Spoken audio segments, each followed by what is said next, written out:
Welcome to Vanajamani kitchen. இப்போ நான் 5 முட்டையை வேக வச்சு கட் பண்ணி எடுத்து வச்சுருக்கேன். முட்டை மிளகு ஃப்ரை பண்ண போகிறேன். அதுக்கு தேவையான பொருட்கள் பார்க்கலாம் வாங்க. முட்டை மிளகு ஃப்ரை செய்ய தேவையான பொருட்கள்: ஸ்டவ் ஏற்றிக்கணும், வானல் காயுது, 1 ஸ்பூன் எண்ணெய் போட்டுக்குவோம். எண்ணெயில் கொஞ்சம் உப்பு, மஞ்சள் தூள் போட்டு முட்டையை எடுத்து வச்சு ஃப்ரை பண்ணிக்கலாம். இப்படி தான் வைக்கணும், கவுத்து வைக்கக்கூடாது.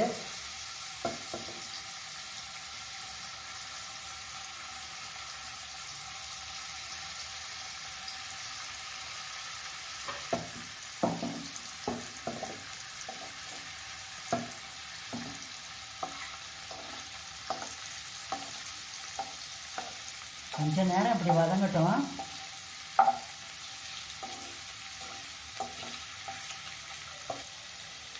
ஒரு நிமிஷம் வதங்கட்டும்.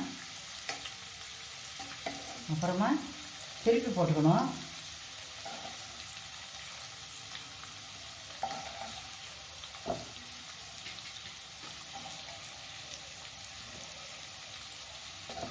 இப்படி தான் எல்லா முட்டையும் திருப்பி போட்டுக்கணும்.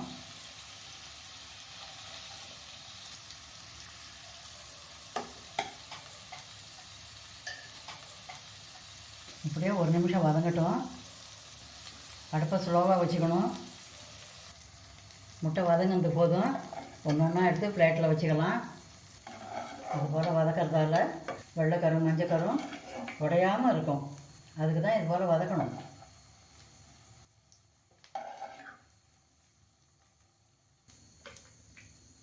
முட்டையை வதக்கியாச்சு, எடுத்து வச்சிடலாம். இந்த வானல்லையே இன்னும் 5 ஸ்பூன் எண்ணெய் போட்டுக்கலாம். எண்ணெய் காயட்டும்.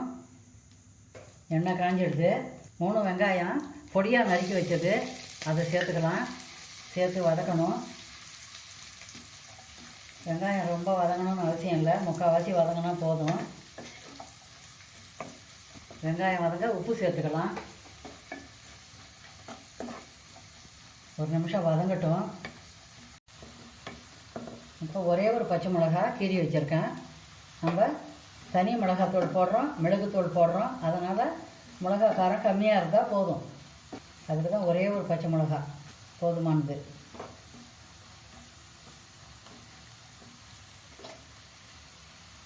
இப்போ 1 ஸ்பூன் இஞ்சி பூண்டு விழுது சேர்த்துக்கலாம்.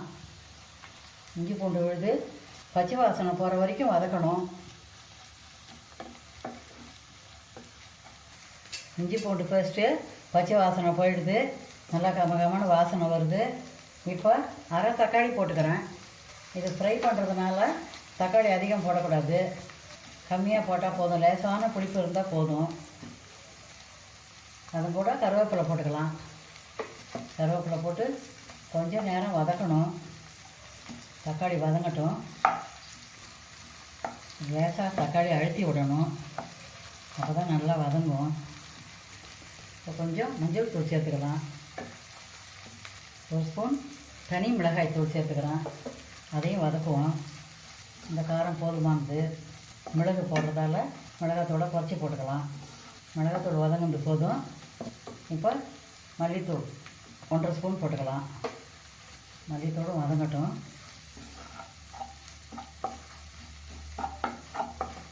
இப்போ அடுப்பை சிம்மில் வச்சுக்கணும்.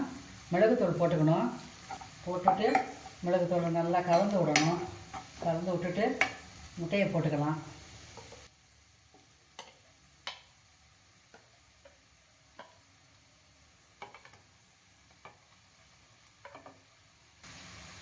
முட்டையை போட்டுட்டு லேசாக கலக்கி விடணும். முட்டை உடையாத லேசாக கலக்கணும். இப்போ சிம்மில் வச்சுக்கணும். அடுப்பை சிம்மில் தான் வச்சுருக்கேன். இந்த மசாலாலாம் முட்டையில் கலக்கணும். லேசாக கலரி விடணும்.